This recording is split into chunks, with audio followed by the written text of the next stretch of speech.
আর জিকির করে হে হু হু হু হে হু হে হু।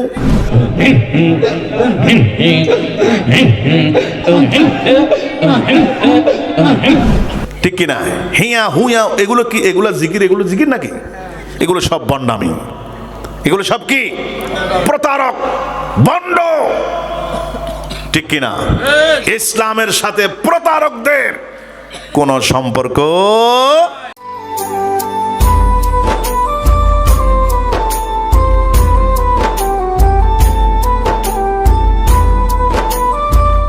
ইয়া আইয়ুহার রাসূল, আল্লাহ পাক তার রাসূলকে ডাক দিয়েছেন। তাহলে ইয়া রাসূলুল্লাহর স্লোগান সরাসরি কোরআন শরীফে আছে নাকি নাই? হাদিস শরীফে ইয়া রাসূলুল্লাহর স্লোগান বুখারী শরীফ পৃষ্ঠার পৃষ্ঠা আছে। তাহলে ইয়া রাসূলুল্লাহর স্লোগান কখনো ফালতু স্লোগান হতে। আমার সুন্নি ভাইরা, পৃথিবীতে এমন কোন ইবাদত কোন পুরুষ দেখাইতে পারবে না কিয়ামত পর্যন্ত যে ইবাদতের মধ্যে আল্লাহ রাব্বুল আলামিনের নাম আছে, আমার রাসূলের নাম নাই, এমন কোন ইবাদত পৃথিবীতে নাই। ঠিক কিনা? নামাজের ভিতরে আল্লাহ রাব্বুল আলামিন তার কথা আছে, নামাজের ভিতরে আমার নবীকে কেউ যদি সালাম না দেয় তার নামাজ হবে না। নামাজের ভিতরে আমার নবীর কথা আছে নাকি? জোরে বলেন। হজের মধ্যে আমার নবীর কথা আছে, যাকাতের মধ্যে আমার নবীর কথা আছে। আসমান জমিনে এমন কোনো জায়গা নাই। আসমানের মধ্যে হযরতে আদম আলাইহিস সালাম বলেন, আমি দেখলাম জান্নাতের প্রত্যেক দেওয়ালে দেওয়ালে, প্রত্যেক গাছে গাছে, প্রত্যেক গাছের পাতায় পাতায় পাতায় পাতায়, আসমানের প্রত্যেক পরতে পরতে আমি আদম আলাইহিস সালাম প্রত্যেক ইঞ্চিতে ইঞ্চিতে দেখেছি আমার আল্লাহ পাকের নাম যেখানে যেখানে, আমার নবীর নামও সেখানে সেখানে। জোরে বলেন সুবহানাল্লাহ। বলেন ইয়া রাসূলুল্লাহ। জোরে বলেন আল্লাহু আকবার। এই সম্মান, এই ইজ্জত কে দিয়েছেন? আর জোরে বলেন না কে?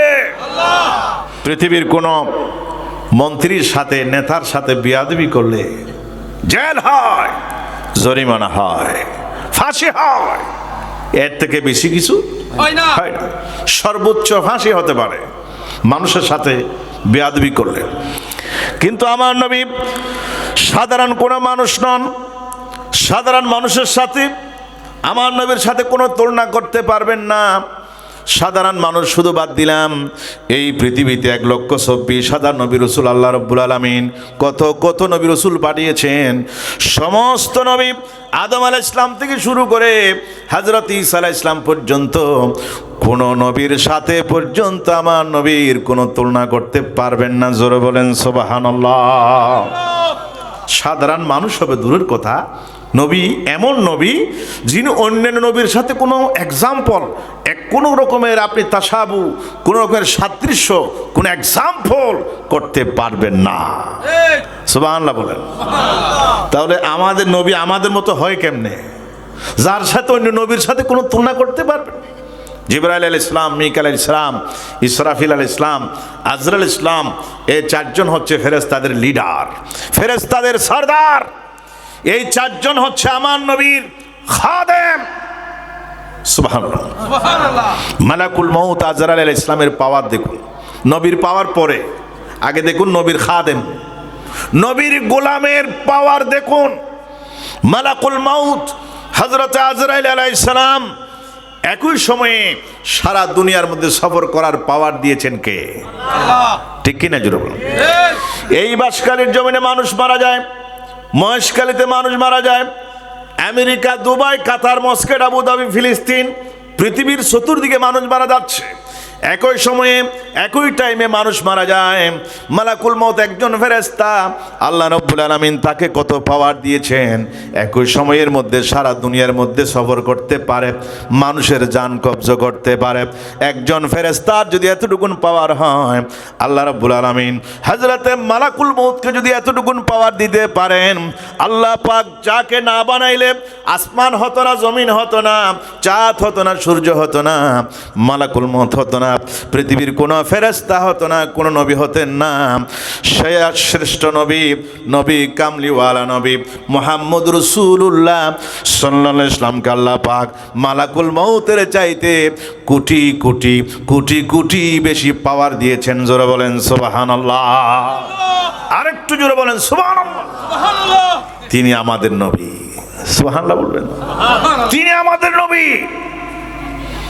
এসেছেন সবার পরে, সবার আগে জান্নাতের দরজার মধ্যে বাড়ি দিবে। আমার নবী সবার আগে না পরে এসেছেন, পরে সৃষ্টি করেছেন আল্লাহ সবার আগে। সুবহানাল্লাহ বলবেন। হুয়াল আউয়ালু ওয়াল আখিরু ওয়াল যাহিরু ওয়াল বাতিন ওয়া হুয়া বিকুল্লি শাইইন আলিম। আল্লাহ রাব্বুল আলামিন বলেন, তিনি প্রথম, তিনি শেষ, তিনি স্পষ্ট, তিনি অস্পষ্ট। তার মানে হলো আল্লাহ পাক তার রাসূল পাককে সবার আগে সৃষ্টি করেছেন, সবার আখিরিতে, সবার শেষে জমিনের মধ্যে পাঠিয়ে দিলেন। এরপরে তিনি প্রকাশ্য, তাকে সবাই চিনে। পৃথিবীর বাঘ ভাল্লুক বলেন, আসমানের মধ্যে যত সৃষ্টি আছে, জমিনের মধ্যে যত সৃষ্টি আছে, সমুদ্রের ভিতরে যত সৃষ্টি আছে, গহীন জঙ্গলের ভিতরে যত সৃষ্টি আছে, সমস্ত সৃষ্টি আমার নবীকে জানেন, আমার নবীকে মানেন। এই জন্য গাছ বলেন, বৃক্ষলতা বলেন, চাঁদ বলেন, সূর্য বলেন, আমার নবীকে সবাই সালাতু সালাম দিত, আমার নবীকে মানত। বাঘ ভাল্লুক হরিণ বলেন, সবে আমার নবীকে সালাতু সালাম দিত। সবার কাছে তিনি স্পষ্ট, আবার তিনি অস্পষ্ট। তার মানে হলো আমার নবীর কত সম্মান, কত ইজ্জত আল্লাহ রাব্বুল আলামিন ছাড়া পৃথিবীর কেউ জানে না। এত স্পষ্ট আমার রাসূলের ব্যাপারে আমরা যদ্দূর জানি, তার চাইতে অনেক বেশি সম্মানের মালিক আমার নবী। সুবহানাল্লাহ বলবেন না? ওয়া রাফা'না লাকা যিকরা।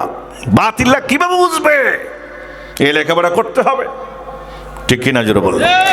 এই জন্য আমার আজকের মাহফিল কমিটিকে আমরা সুস্বাগতম জানাই, ধন্যবাদ জানাই। আপনারা এই যে মাহফিল করেছেন, এলাকার বরকতের জন্য, শান্তির জন্য, মুক্তির জন্য, রহমতের জন্য, এরকম মাহফিলের প্রয়োজন আছে নাকি নাই? জোরে বলেন, আছে নাকি নাই?